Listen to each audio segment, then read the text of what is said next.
ಆಕಾಶವಾಣಿ ಮೈಸೂರು. ಮೈಸೂರು ಆಕಾಶವಾಣಿಗೆ 90 ನೆನಪುಗಳ ಹೊತ್ತು. ಮೈಸೂರು ಆಕಾಶವಾಣಿ ಕೇಳುಗರಾದ ಕಾಳಿಹುಂಡಿ ಶಿವಕುಮಾರ್ ಅವರೊಂದಿಗೆ ಸಂದರ್ಶಕರು ದಿಗ್ವಿಜಯ್ ಬಿ. ಕೇಳುಗರಿಗೆ ನಮಸ್ಕಾರ. ಮೈಸೂರು ಆಕಾಶವಾಣಿ 90 ನೆನಪುಗಳ ಹೊತ್ತು ಕಾರ್ಯಕ್ರಮಕ್ಕೆ ತಮ್ಮೆಲ್ಲರಿಗೂ ಪ್ರೀತಿಯ ಸ್ವಾಗತ. ಇಂದು ನಮ್ಮ ಜೊತೆ ಕಾರ್ಯಕ್ರಮದಲ್ಲಿ ಭಾಗವಹಿಸ್ತಾ ಇದ್ದಾರೆ ರೇಡಿಯೋ ಕಾಯಂ ಕೇಳುಗ ಅಂತ ಹೇಳ್ಬೋದು. ಲೇಖಕ, ವಿಮರ್ಶಕ, ಅಂಕಣಕಾರ, ಪೇಪರ್ ಬ್ಯಾಂಕ್ ಶಿವಕುಮಾರ್ ಅಂತಾನೆ ಹೆಸರುವಾಸಿಯಾದಂತಹ ಕಾಳಿಹುಂಡಿ ಶಿವಕುಮಾರ್ ಅವರು ಭಾಗವಹಿಸ್ತಾ ಇದ್ದಾರೆ. ಶಿವಕುಮಾರ್ ನಮಸ್ಕಾರ, ಕಾರ್ಯಕ್ರಮ ಸ್ವಾಗತ.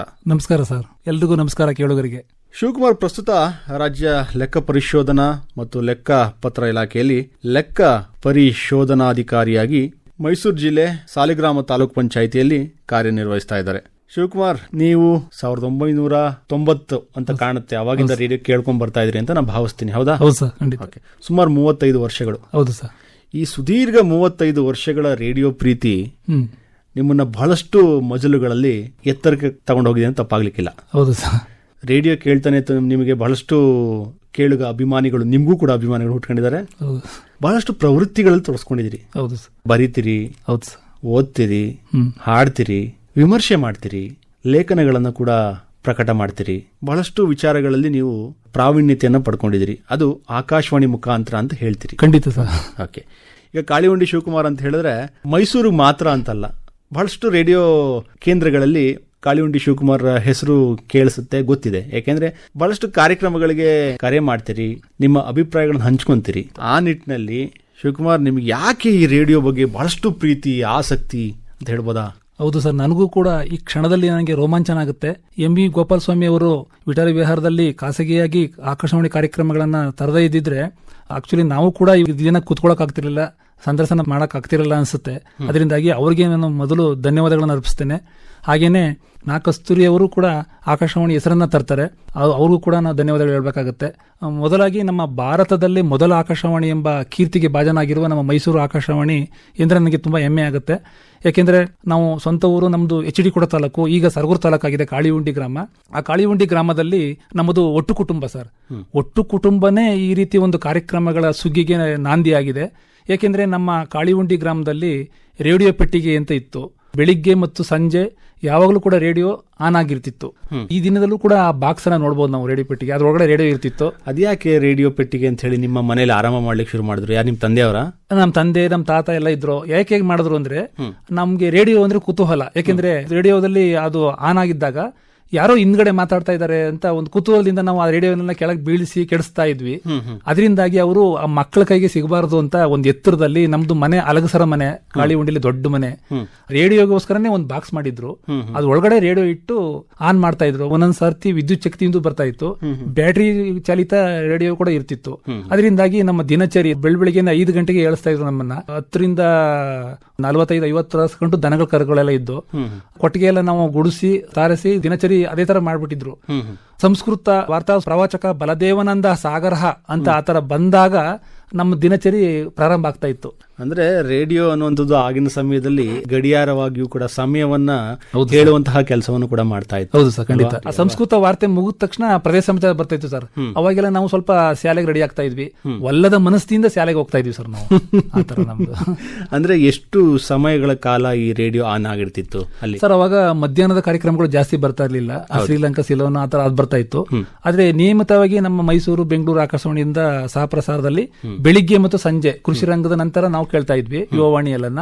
ಬೆಳಿಗ್ಗೆ ಚಿಂತನಗಳು ಕೇಳ್ತಾ ಇದ್ವಿ. ನಮ್ಮ ತಂದೆ ಹೈಸ್ಕೂಲ್ ಮಾಸ್ಟರ್ ಆಗಿದ್ರು, ಕೆ ಬೆಳ್ತೂರು ಗ್ರಾಮದಲ್ಲಿ ಇದ್ರು, ದಿವಂಗತ ಕೆ ವೀರಭದ್ರಯ್ಯ ಅಂತ. ಅವರು ನಮ್ಮ ಮನೆಯ ಒಂದು ಒಟ್ಟು ಕುಟುಂಬದ ರೂವಾರಿ ಅಂತಾನೆ ಹೇಳ್ಬೋದು.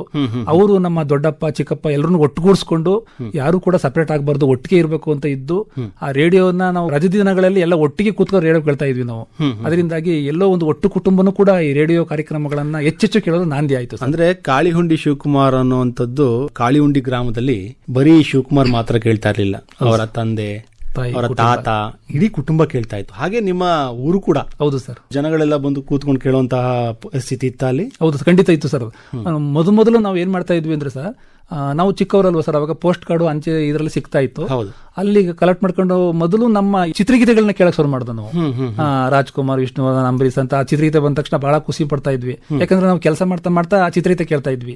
ಅದು ಸಖತ್ ಖುಷಿ ಕೊಡ್ತಿತ್ತು. ನಂತರದಲ್ಲಿ ಕೇಳುಗರ ಕೋರಿಕೆ ಅಂತ ಬರ್ತಿತ್ತು ಕಾರ್ಯಕ್ರಮ. ಅದರಲ್ಲಿ ಪತ್ರ ಬರೆದ್ರೆ ನಮ್ಮ ಮೆಚ್ಚಿನ ಹಾಡುಗಳನ್ನ, ಹೆಸರುಗಳನ್ನೆಲ್ಲ ಹೇಳ್ತಾ ಇದ್ರು ಆಕಾಶವಾಣಿಯಿಂದ. ಮೊದಲು ಚಿತ್ರಗೀತೆ ಕೇಳೋಕ್ಕೋಸ್ಕರ ಶುರು ಮಾಡಿದ್ವಿ ಆಕಾಶವಾಣಿ ಕೇಳಕ್ಕೆ. ನಂತರದಲ್ಲಿ ನಾವು ಕೇಳುಗರ ಕೋರಿಕೆ ಮಾಡಿದಾಗ ಅವರು ನಮ್ಮ ಹೆಸರೆಲ್ಲ ಹೇಳಿದಾಗ ಒಟ್ಟು ಕುಟುಂಬ ಎಲ್ಲರ ಹೆಸರು ಬರಿತಾ ಇದ್ವಿ. ಎಷ್ಟೋ ಸರ್ತಿ ಪೂರ್ತಿ ಹೇಳ್ಬಿಡ್ತಾ ಇದ್ರು, ಅವಾಗೆಲ್ಲ ಖುಷಿ ಆಗ್ತಿತ್ತು. 4 ಜನ ಹೆಸರು ಹೇಳಿದಾಗ ನಾವು ಒಳಗೆ ಬೈಕೋತಾ ಇದ್ವಿ, ನಮ್ಮ ಹೆಸರು ಹೇಳಿಲ್ಲ ಅಂತ ಬೈತಾ ಇದ್ವಿ. ಅದರಿಂದಾಗಿ ಒಟ್ಟು ಕುಟುಂಬದಲ್ಲಿ ಎಲ್ಲ ಕೇಳಿದಾಗ ನಂತರದಲ್ಲಿ ಮಕ್ಕಳ ಮಂಟಪ ಅಂತ ಕಾರ್ಯಕ್ರಮ ಬರ್ತಾ ಇತ್ತು.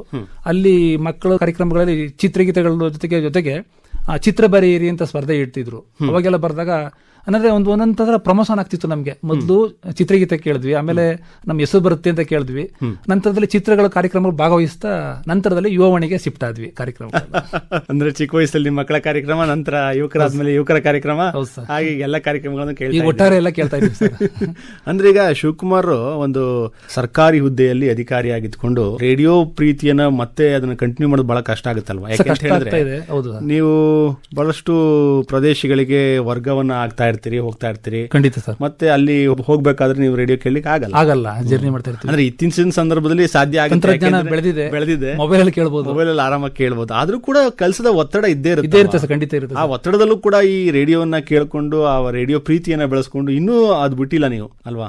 ಸರ್, ಅದು ನಮ್ಮ ರಾಜ್ಕುಮಾರ್ ಅವರು ಒಂದು ಹಾಡು ಬರುತ್ತೆ, ಪಿ.ಬಿ. ಶ್ರೀನಿವಾಸ್ ಹಾಡಿದ್ದಾರೆ, ಆಗದು ಎಂದು ಕೈಲಾಗದು ಎಂದು ಅಂತ ಇದೆ. ಅಂದ್ರೆ ನಾವು ಕೆಲಸ ಆಗಲ್ಲ ಅಂದ್ರೆ ಆಗದೇ ಇಲ್ಲ ಅದು ಕೆಲಸ. ನಾನು ಈಗ ಸ್ವಲ್ಪ ಸಾಲಿಗ್ರಾಮಕ್ಕಾಗಿರೋದ್ರಿಂದ ಬಸ್ಸಲ್ಲಿ ಪ್ರಯಾಣ ಮಾಡ್ತಾ ಇದ್ದೀನಿ.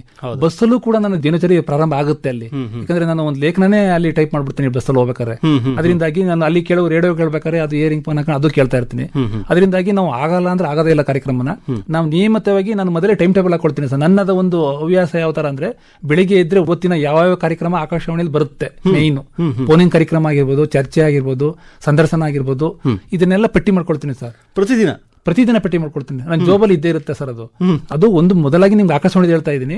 ಅದೇ ರೀತಿ ಪತ್ರಿಕೆ ಆಗಿರ್ಬೋದು, ಜೊತೆಗೆ ನನ್ನ ದಿನಚರಿಯಲ್ಲಿ ಇವತ್ತು ಏನೇನ್ ಕೆಲಸ, ಆಫೀಸ್ ಕೆಲಸ ಏನೇನ್ ಮಾಡ್ಬೇಕು, ಜೊತೆಗೆ ನನ್ನ ಸ್ನೇಹಿತರ ಜೊತೆ ಹೋದಾಗ ಏನೇನ್ ಕೆಲಸ ಮಾಡ್ಬೇಕು ಎಲ್ಲ ಲಿಸ್ಟ್ ಹಾಕೊಂಡಾಗ ಫ್ರೀ ಇದ್ದಾಗ ಒಂದೊಂದು ನಿಮಿಷ ತೆಗೆದು ನೋಡ್ತಾ ಇರ್ತೀನಿ ಚೀಟಿನ. ಕೆಲಸಗಳು ಕ್ಲಿಯರ್ ಆದಾಗ ಅದನ್ನ ರೌಂಡ್ ಹಾಕೊಳ್ತೀನಿ. ಅದರಿಂದಾಗಿ ಒಂದು ದಿನದಲ್ಲಿ ನಾನು ಅತಿ ಹೆಚ್ಚಿನ ಕೆಲಸಗಳನ್ನ ಮಾಡ್ತೀನಿ, ಖುಷಿ ಆಗುತ್ತೆ. ದಯವಿಟ್ಟು ನನ್ನ ಎಲ್ಲ ಕೇಳುಗರಿಗೆ ಸಲಹೆ ಅಂದ್ರೆ ಈ ರೀತಿ ನೀವು ಮಾಡ್ಕೊಳ್ತಾ ಬಂದ್ರೆ ಯಾವುದೇ ಕಾರ್ಯಕ್ರಮ ಮಿಸ್ ಆಗಲ್ಲ. ಯಾಕೆ ಶಿವಕುಮಾರ್ ಈ ತರ ಒಂದು ತಮ್ಮ ಪ್ರವೃತ್ತಿಯನ್ನ ಬೆಳೆಸ್ಕೊಂಡ್ರೆ ಅಂದ್ರೆ ಬರ್ಕೊಳ್ಳುವಂತದ್ದು, ಅಂದ್ರೆ ಕಾರ್ಯಕ್ರಮ ಕೇಳೋದ್ರ ಜೊತೆಗೆ ತಮ್ಮ ದಿನನಿತ್ಯದ ಕಾರ್ಯಚಟುವಟಿಕೆಗಳನ್ನು ಕೂಡ ಬರೆದಿಟ್ಕೊಳ್ಳೋದು ಯಾಕೆ ಅನ್ಸುತ್ತೆ ನಿಮ್ಗೆ? ಯಾಕೆ ಅದು ಒಂಥರ ಎಲ್ಲೋ ಒಂದ್ ಕಡೆ ದಿನಚರಿ ಬರೆದ್ರೆ ನಮ್ಗೆ ಮುಂದಿನ ದಿನಗಳಲ್ಲಿ ಅನುಕೂಲ ಆಗುತ್ತೆ. ಜೊತೆಗೆ ಎಲ್ಲೂ ಮರ್ತೋಗ್ತೀನಿ ಅಂತ ಅದೊಂದು ಬರ್ಕೊಳ್ತಾ ಇರ್ತೀನಿ. ಜೊತೆಗೆ ನಾನು ಮೊದಲಾಗಿ ಏನ್ ಮಾಡಿದೆ ಅಂದ್ರೆ ಆಕಾಶವಾಣಿಯ ಕಾರ್ಯಕ್ರಮಗಳನ್ನ ಅವಾಗ ಟ್ರೇಪೆ ಕಡಿತಲ್ಲ ಕ್ಯಾಸೆಟ್ ತಗೊಂಡೆ, ಖರೀದಿ ಮಾಡಿದೆ. ಈಗಲೂ ಕೂಡ ನಮ್ಮ ಮನೆಯಲ್ಲಿ 800ಕ್ಕೂ ಹೆಚ್ಚು ಕ್ಯಾಸೆಟ್ಗಳು ಇದೆ. ಆ ಕ್ಯಾಸೆಟ್ ಅಲ್ಲಿ ಎ ಸೈಡ್ ಬಿ ಸೈಡ್ ಅಲ್ಲೆಲ್ಲ ಆಕಾಶವಾಣಿಯ ಎಲ್ಲಾ ಕಾರ್ಯಕ್ರಮಗಳನ್ನ ರೆಕಾರ್ಡ್ ಮಾಡ್ಕೊಂಡಿದ್ದೀನಿ. ಅದನ್ನ ನಾನು ಬೇರೆ ತರ ಉಪಯೋಗಿಸ್ಕೊಂಡಿಲ್ಲ. ಎಷ್ಟೋ ಜನಕ್ಕೆ ರೇಡಿಯೋ ಕೇಳಕ್ಕೆ ಆಗೋದಿಲ್ಲ. ಆಗ ಸ್ವಲ್ಪ ಗ್ರಾಮಾಂತರ ಪ್ರದೇಶ ಆಗಿರೋದ್ರಿಂದ ರೇಡಿಯೋ ಇದ್ದವರೇ ಶ್ರೀಮಂತರು ಅಂತ ಆತರ ಒಂದು ಕಾಲ ಇತ್ತು. ಈಗ ವಿದ್ಯುನ್ಮಾನಗಳ ಭರಾಟೆಯಲ್ಲಿ ಎಲ್ಲವೂ ಕ್ಷಣಮಾರ್ಗದಲ್ಲಿ ಕೈ ಸಿಗುತ್ತೆ.